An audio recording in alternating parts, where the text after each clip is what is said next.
1, 2, 3, let's ride. Hi guys, it's Mandy from MandyleePlays, and in this video I'm going to do a worth the buy for Ni no Kuni, Wrath of the White Witch for the Switch. All that rhymes.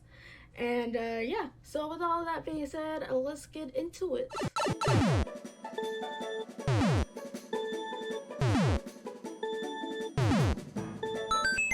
So, Ni no Kuni Wrath of the White Witch was developed by Level 5 and published by Bandai Namco, and it was first released on the PlayStation 3 like in 2011, I believe. So, it's an old game, but they managed to port the remastered version of the PlayStation 3 title over to the Switch, and now we have Ni no Kuni Wrath of the White Witch for the Switch. So, that's pretty much how it went down. Now, I picked up this game because I played Ni no Kuni 2 and I really loved it, but a lot of people say Ni no Kuni 1 was way better and that you would enjoy the story more, which I can agree. Now, I think why this game was not really publicized more because it came out in September with a whole host of other games, including Dragon Quest XI for the Switch.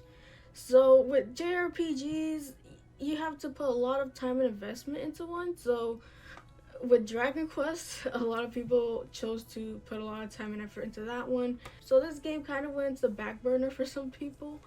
So yeah, now I'm going to say, is it worth the buy now that, Dragon Quest has died down a little bit? It's October. Also, if this art style seems familiar, it is indeed Studio Ghibli style art for this game, which looks gorgeous in the cutscenes, and I love it. But without further ado, let's go on to the story. Let's get a shunting, crybaby bunting. Alright, so the story of Ni no Kuni is fantasy-esque kind of story, and I know that might sound silly because it's a fantasy game, but it really harps on the tropes of a fantasy game.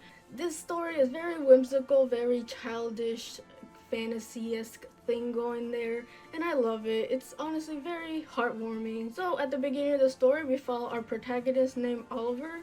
Now Oliver lives alone with his mom, and it seems like they have a pretty close relationship, which is important for the story.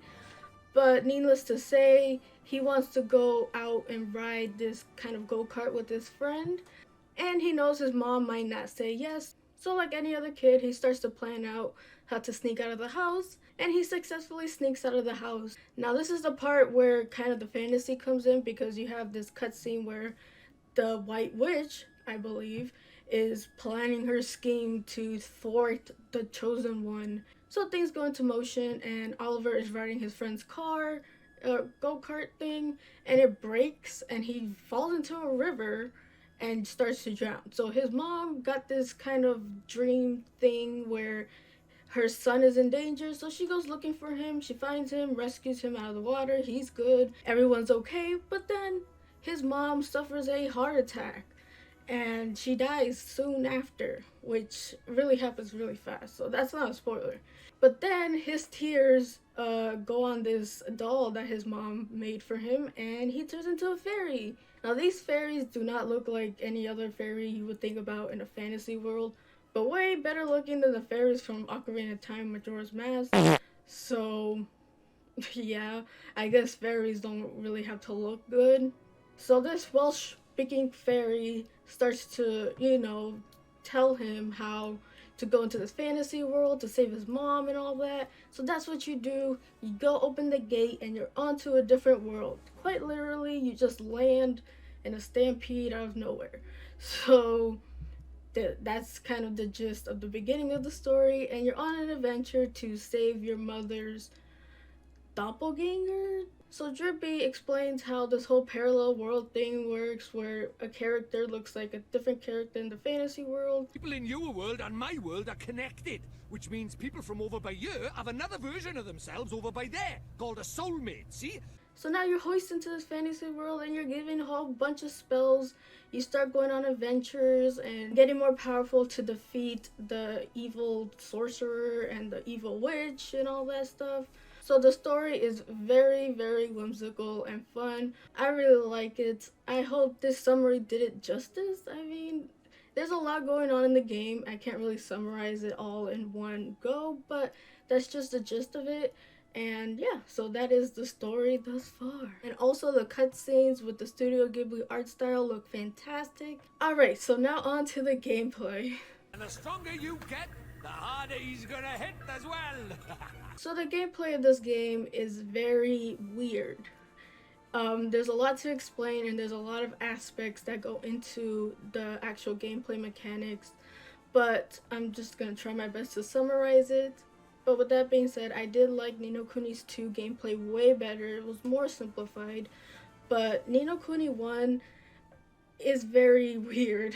Okay, so first you get these little monsters called familiars, and throughout your adventure you could gain more familiars, kind of like Pokemon, and they do multiple attacks depending their type, and you could also evolve them into stronger versions. So these familiars are the things that you're going to be fighting with the most. Now Oliver as a person can't really do much. He could cast spells and healing if so needs, but all the fighting kind of relies on your familiars and their attacks and all that. So when you go into this enemy encounter, you kind of put into this semi-turn-based combat, but not really because you can move freely. Now the thing about this game is that everything's kind of timed. There's this little clock that's ticking down every time you use an attack or defense. You have to wait a while until the cooldown stops, and then you can use it again. And there's also MP to keep in mind. So that's kind of like the gist of the battle. Again, it's very complicated, but once you get in it, you realize certain things. Now you can also defend, and what defending does is it reduces the damage you got from a enemy, and also it could give you those little orbs that Drippy drops, and it gives you HP, MP, and even the special attack, where your familiar can unleash a big attack, and it could do a lot of damage. You could also give attacks to your familiar, weapons, armor, all that good stuff, because like I said, your characters don't do much. They're actually really weak, so your familiars are doing most of the battling, and depending, what kind of familiar they are, they use a sword, a spear, some use armor, others don't, others use something else. So you gotta learn your familiars really well. I guess you gotta get familiar with your familiars. Anyways, and you gotta get them geared up and ready. Now that could cost a lot of money, but don't fret because this game is it's hard. It's really hard. So you're gonna do a lot of grinding, which gives you a lot of money, and you shouldn't be strapped for cash that bad. But if you lose and get a game over, the game automatically takes a certain percentage of your gold. But to combat that, you could save literally anywhere on the map. So what I like to do is save all the time. So when I get the game over screen, I don't have to relinquish any gold. I could just, restart from there and then go back to the place I was. So save a lot. Save a lot. And also why I say that is because I don't know if it's my copy, but my game crashed like 3 times and that sucked. So I got into the habit of saving whenever, whoever, wherever I can, because you don't want to redo certain parts of the game or defeat a boss again, because these bosses are no joke and this game is low-key very hard. So there's gonna be a lot of grinding. But in case it's a little too hard, you can always adjust the difficulty. They have easy and normal. If it's a little hard for you, you can always go to easy and vice versa. So yeah. And again, the gameplay for this game is very complex. If you want more of a visual, please go to my live streams for the game. I have done like 6 of them. So just watching it and seeing how I do it, well, not seeing how I do it because I get my butt kicked every time, but if you want a more visual kind of thing, go check those out. I highly recommend you do, not just because it's my video, but because the gameplay. But as the game goes on, you get more powerful, more spells to use in battle and out of battle, and that's another thing. Oliver could use a whole bunch of spells ranging from very useful to why is this even there. and it helps you traverse the land and get more stuff, help the people out. The side quest is very important because you get a little kind of card that each quest you do, you get a certain amount of stamps on the card. And when you get a card done, you could unlock a certain ability. Now, these abilities are optional, but they're very useful, from walking faster to getting more orbs out of a battle. So when you can, it's always good to do some side quests, especially if you're strapped for cash or you need weapons. Really beneficial if you do side quests.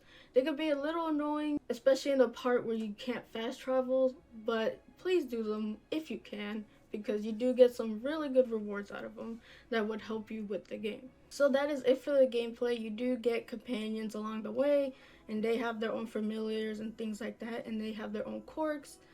But I'm not really going to get into that here because I'll be talking for a long time. So why this gameplay to me is pretty simple. It did take me a while to get adjusted to it because it's really weird, especially for a JRPG. So, you know, it's going to take a while to get into, but once you do, it's pretty self-explanatory and simple. Alright, so that is the gameplay. Like I said, if you need a more visual representation, please check out my gameplays of the game.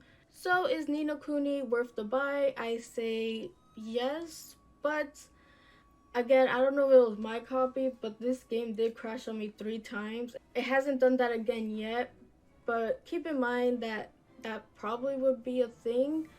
But other than that, I do recommend the game. It's $40, I believe, and that's a good price for a JRPG with a lot of content. But other than that, Ni no Kuni Wrath of the White Witch is worth the buy. Alright, so enough blabbering. Alright, so with all that being said, if you liked the video, please give me a like, and if you like my content and want to see more, please hit that subscribe button, and while you're down there, ring-a-ding-ding that bell so you get notified when any content drops on this channel. Please tell me what you guys think in the comments down below. Have you played Ni no Kuni? Have you haven't? And are you interested or something? Just let me know in the comments down below. I love hearing from you guys. You can follow me on Twitter at MandyleePlays. I hope you guys have a beautiful day and play a good game. Bye!